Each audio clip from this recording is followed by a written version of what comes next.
Hi there, I'm Alyce Stansbury and I'm the president of Stansbury Consulting, and I have the privilege every day of working with all kinds of nonprofit organizations to help them fulfill their mission and to help them thrive. And I would say one of the topics that I love to talk about and teach and preach, if you will, is about stewardship.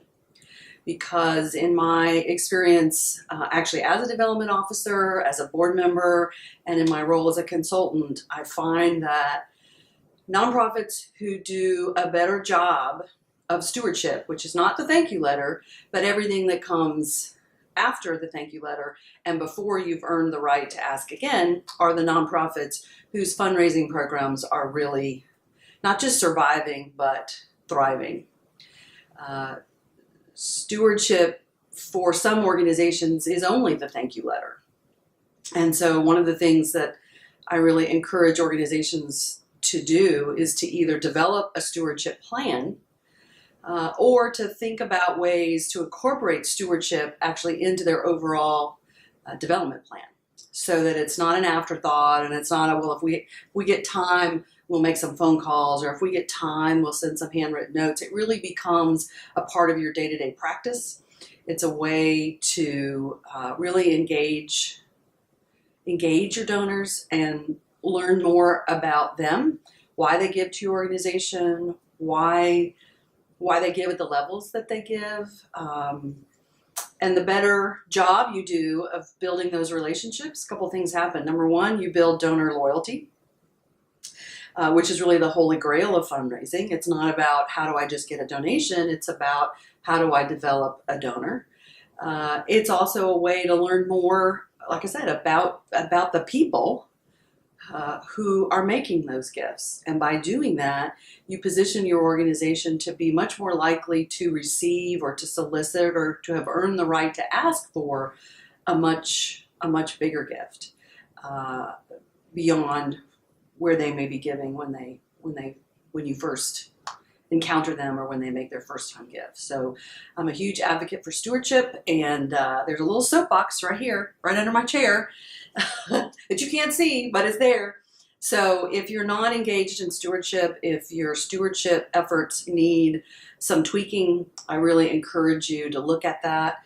There's a ton of research about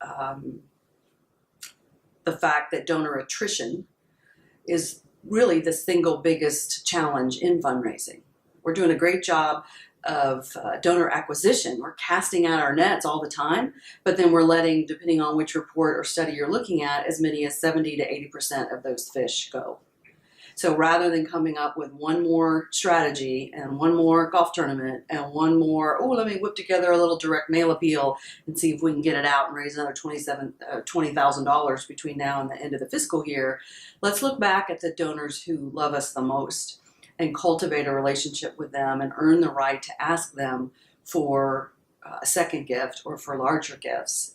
And that, in my opinion, is the most effective way to grow and strengthen your development program, and also to develop relationships with the people who believe and support in your mission. I'm a big advocate for professional development and have been a presenter at the statewide fundraising conference, Planet Philanthropy, since about 1492. I think it was 2008 maybe.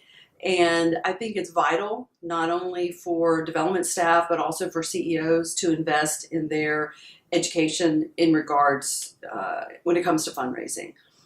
I also think it's a great opportunity for board members to engage board members and bring board members along with you. But aside from that, as a staff, again, fundraising is a field of knowledge, and there's a way to do it and a way not to do it.